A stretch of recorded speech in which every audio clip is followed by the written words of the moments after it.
It's Don here from the board. Thanks for coming along and checking out this video. So today's video is a bit of a unboxing more than anything else because I'm not actually going to be doing any creating or work whatnot, but what I want to talk about and show off today is a recent purchase that I made, which is a mini lathe. Now I bought this 100% with my own money through Banggood, so it's not sponsored, it's not provided and whatnot, but as I like to normally do, let's have a look at the actual product so we can see what we're expecting before I open up the package and check it out.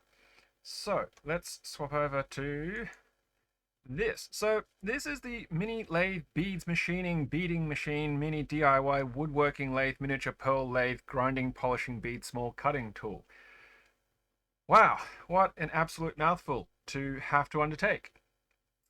So the reason why I chose this machine was because it was actually the cheapest out of all of the variants that they sell. The thing about why it's so cheap is the fact that it doesn't come with any tools, it doesn't come with any additional attachments, it doesn't even come with a power supply. And that's what makes it relatively affordable. Now, a lathe is primarily a really simple tool set. It's a spinning motor that you can attach an attachment object piece to that spins and rotates an object along an axis that you can use other tools to take material off. There's going to be a drive side and there'll be a tailstock side which holds and stabilizes your piece as you work on it. And it depends on what you're doing, but this is obviously designed to be much smaller and work on lightweight materials like wood. Definitely not got the grunt to do things like metal on it. So $45 free shipping for me here locally in Australia because they had some in stock, and I said, why not? Let's give it a crack. So you can see it just comes with what they say is the machine. There's not meant to be anything else with it. It doesn't even come with a power adapter. So this is meant to be 100 watts. I believe the power adapter is meant to be 12 volt, is what I've been led to believe. I think if you have a look at this, it's 24 volt, sorry, it's 24 volt, 96 watt power adapter is what it actually links to here. Actually, if we click on it, we'll see what it is. Yeah, so it's a 24 volt, my apologies, not a 12 volt. But the thing is, I have a variable power supply, which I'm going to use simply because if you have a look at this, there's a little switching dial voltage divider here, and it's got 7 different sort of voltage states. So I think if I'm doing speed control, which is what it's really designed for here, using my power supply is going to give me more finer speed control compared to this thing, and I don't have to pay another $13 for it. So it's meant to be a 55 millimeter diameter, so that's 5.5 centimeters in terms of the size of the material that you can mill. And the actual rail of this is about 30 centimeters long, something like that. Okay, so it's 350 mil from edge to edge, but if you take this cage off and you run the tailstock over here all the way down, you're probably going to get maybe 20 centimeters, maybe, I don't know. We'll check it out, we'll measure it, we can see what we're going to be working with. So it provides you with a very simple tailstock. Looks like it's just a point on a bearing, and there's also a tool brace angle piece here that you can move around, change from left to right depending on how you run it. And obviously it's going to be a DC motor. Looks like a plain drill chuck that will hold a mandrel on it, but it does give you some really interesting options for accessories. You can see, there's some actual pictures, not just photoshopped pictures of it in action where you can do some thin stuff. And I guess what you might ask is, why am I looking at this? Why am I looking at using a lathe when this channel is primarily related to keyboards? Well, there's things that you can make with a lathe that can be used for keyboards. And one of the things that I'm thinking about doing is encoder knobs, right? They can be turned out of wood. You can get some nice softwoods, some hardwoods, maybe some composite materials that you can use and develop. Yes, Ariete. What is it? Daddy's recording a video, thank you. And you can even work with, for example, a thin post here, and you can create things like tent pegs, to change the angle of your split keyboards. You can potentially use a lathe to turn feet, round bump-ons and things like that to go onto the bottom of your keyboards.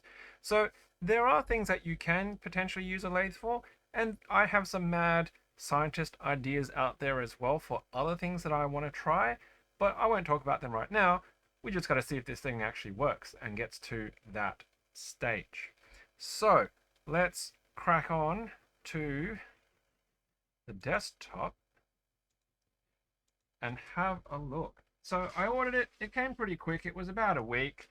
It came via courier, which is very typical, and the bag was really badly damaged, and it's also horrendously dirty. It's like really nasty, grimy, dirty. Now, I haven't actually even taken it out of the bag, but I don't really even need to cut it with anything because the hole here is just absolutely massive. So whatever courier service that they're using are not doing a very good job. So there's the box. It's pretty plain, very thin. Obviously you can see that it copped a bit of damage. It's bulging, but I guess if it's been thrown around and it's come in a shipping container from overseas, it'll probably do that.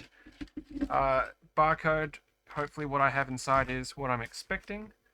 It's a very big box for something that doesn't dimensionally look big, and things were moving around in it, so I don't know if there was any protective material in here or not. Okay, so there's some lightweight foam, a couple of pieces just randomly thrown in there. Let's just stack that over there, and oh well, there's the main baby. Sweet! I've even got some tools. That was unexpected. So I was going to talk about that later in a bit, but we'll get there. Another piece, nothing's hiding underneath, which is good. Let's just put those ones back in for now. And let's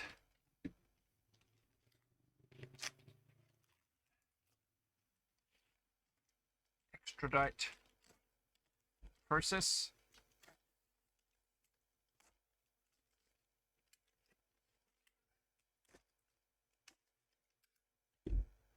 Okay, we'll pull it out this way. It's upside down. Whoa. Nothing else is in there. Right. That's actually really neat. Look at that. So, it comes with an actual attachment, a mandrel there already, which I wasn't sure if it was going to come with it or not because you saw the listing. It just says it comes with the machine.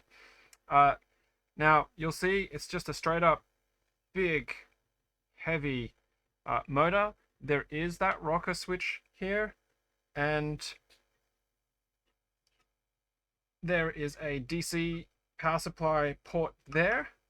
So what I'm planning on doing is I'm going to actually clip my power supply cables to emulate that socket.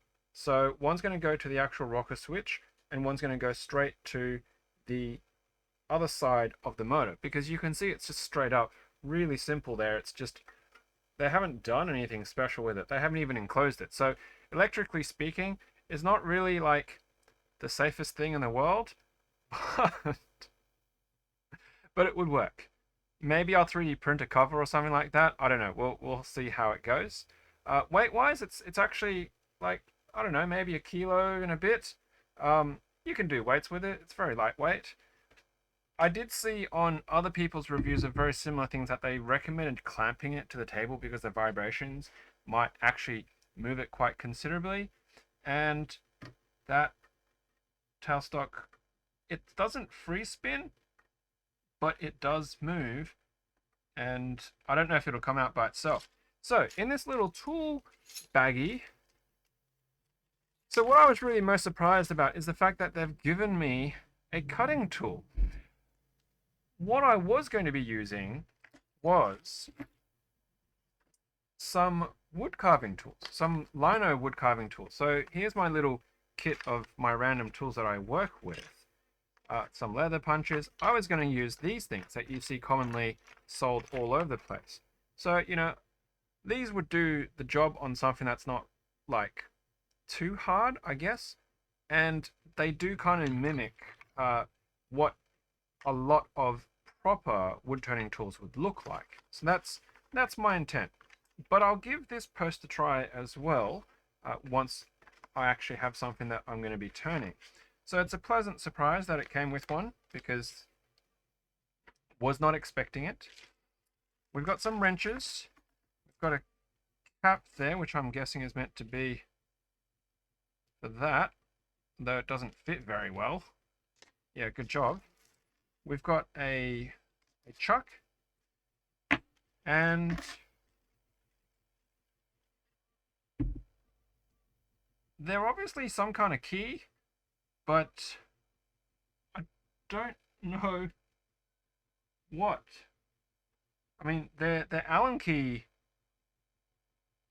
rods, but yeah, maybe it's for turning something, for tightening. I honestly don't know. I don't know. So let's just move this out first. Oh, there we go. Lost an Allen key already. Right, so now that the tailstock is back, will this post...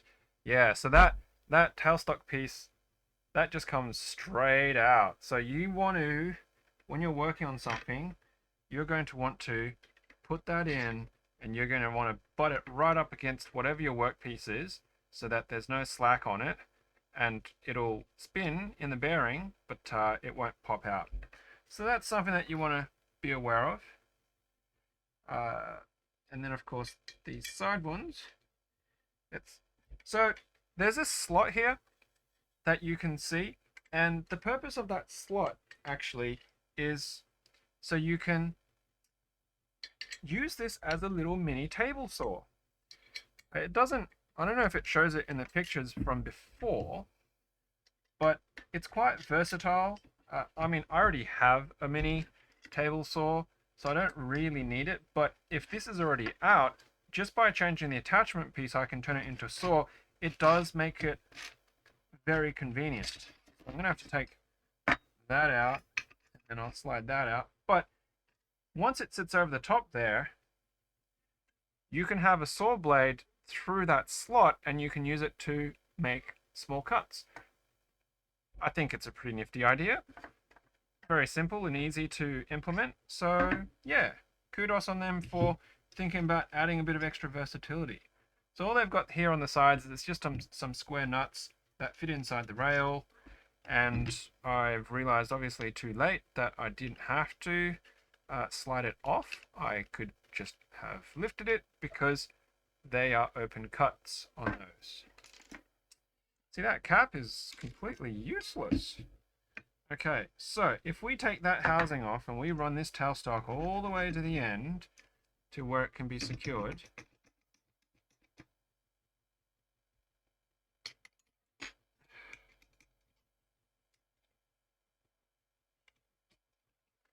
give that a nice little tighten down, put that in, assuming that that mandrel piece goes into the workpiece, the total length that we can actually expect to be able to run on this is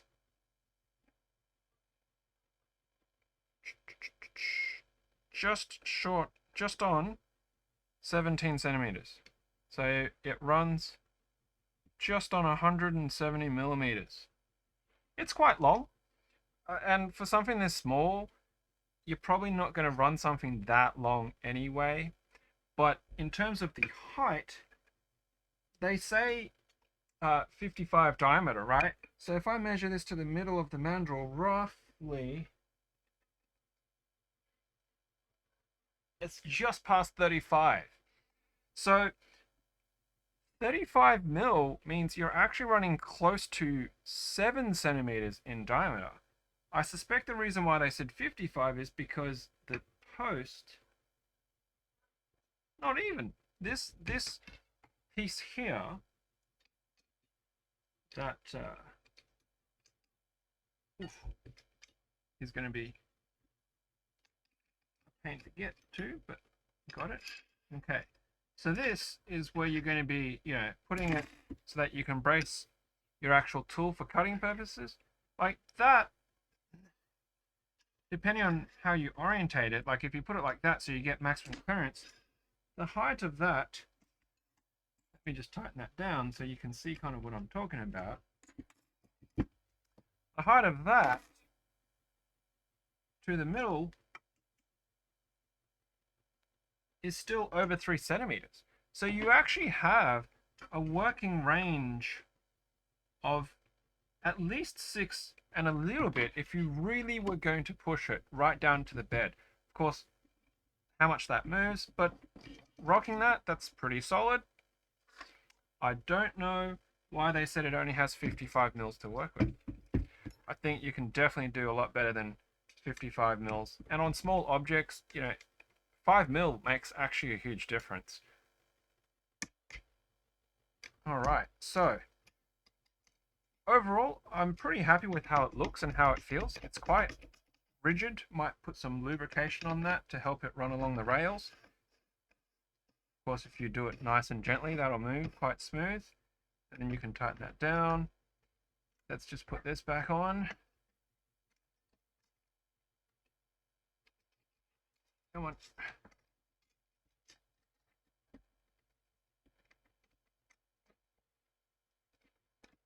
There we go. Get that cover back on. And then we come to the fun, dangerous part of actually plugging in power. Now, it does matter a little bit on the direction of the spin. Now, you could reverse the polarity here and turn this around and cut one particular way or the other. However, the reason why it matters is if you're using a mandrel like this, the orientation of how it screws in matters.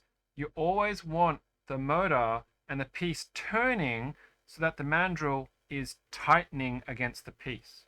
If you're using a faceplate and the faceplate has screws that are not being turned by the actual motor, then it doesn't matter which way you turn, right? Because it's not loosening anything. But because if you're using this particular one and you are using what it comes with, then this sort of standard-ish clockwise rotation here, I believe that this would be. There we go. So this is just like a, like a Dremel type of chuck or a rotary tool chuck, really simple. It looks like it screws in clockwise, yep, which means you want the motor to also spin clockwise so that it tightens up against the piece, because if it's unscrewing itself, it's going to be putting pressure against the tailstock and the motor because it's trying to undo the piece. Okay, so that's something that you always want to be conscious and aware of. So I'm just going to put that back in. Now this motor says it's a this chuck is a 0.6 mil to a 6 millimeter chuck. So the largest diameter of anything going into that is meant to be 6 mil, which I think is quite reasonable. Now, as you can see, there's no faceplate or other attachments to it. What I'm planning on doing is I'm going to design and 3D print my own faceplate. I am going to use some kind of nut and bolt arrangement to attach that 3D printed faceplate into the chuck. So I'm going to be probably working around a 5 mil or a 4 mil type of size, an M4, M5. I could go to an M6 since it's meant to be able to take the M6, but I think just stepping it down that 1 millimeter will be just perfectly fine anyway. So let's just tighten that up. Okay. Rightio. So these things are always covered with machine oil because they're probably some low grade bit of metal, but that's okay. Now, power supply. I'm talking about this baby. There'll be some kind of link thing if you want to check out the video review that I did on this min leaf. And we will hook it up to see how it goes. I'm really excited about this. My sister-in-law has a full-size proper woodwork sort of lathe setup at my parents-in-law, my mother and father-in-law's place, my in-laws. And I had a go on it, and it's quite a lot of fun. I really enjoy that sort of hands-on type of activity. The only thing is it's quite messy because you're going to have a lot of wood chip and dust and particulate flying around. So when I do come around to using this, I'm probably not going to do it here at the desk. I might do it, you know, either outside like I did when I used the table saw video initially, or I might do it sort of in the bathroom, which is the other place that I do messy things, because with the tile floor, it's really easy for me to be able to sweep up, and there's not a lot of other things around. Okay, so I've got 2 clamps. Now, technically, because it's a DC motor, it shouldn't matter. However, I can see what they've done here is they've actually marked the red dot plus on that side, which is a very good convention that they normally have. So I'm going to put the plus clamp on that pin. Come on, rubber thing, get on there. And then I will eventually at some point, I'll put the minus clamp on that one first. Maybe I'll do it this way. Okay, plus there, and then, sorry, minus there, and these silicone cover things are always a right pain. I just got to be careful that when I do this, it's not going to touch the housing, because I don't want to electrify the housing. That would be a really bad idea, to electrify the housing of this motor, because, you know, that would be just a terrible, terrible idea. Okay, so power on. All my voltage dials and my current dials.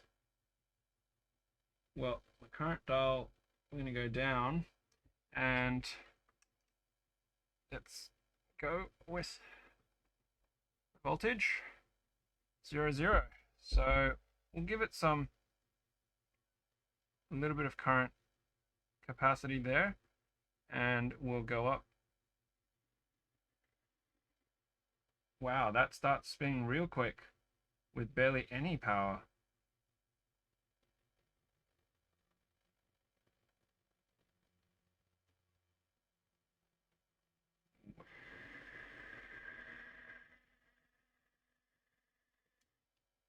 Okay, so that turns on and off nicely.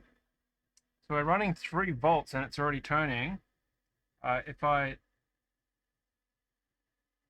can hear the sound distinctly, gets lower.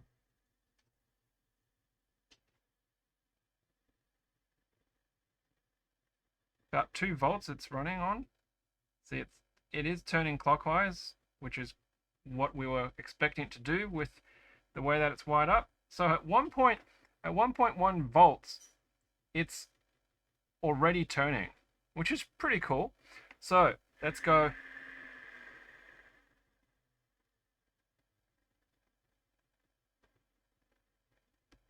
Now it's current limited.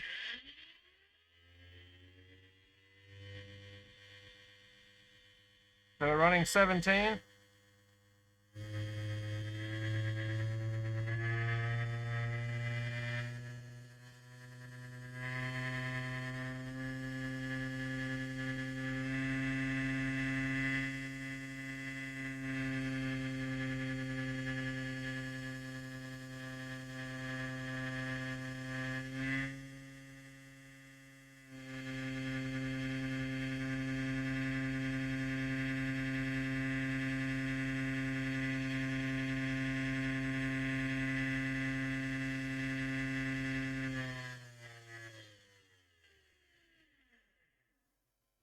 Okay. So it's quite loud, but you kind of expect that. It was drawing about 60 something watts there, so for it to say that it was a 100 watt, I suspect once there's actually some load on it, because there's going to be weight turning and the resistance against the piece spinning, it'll probably draw more power.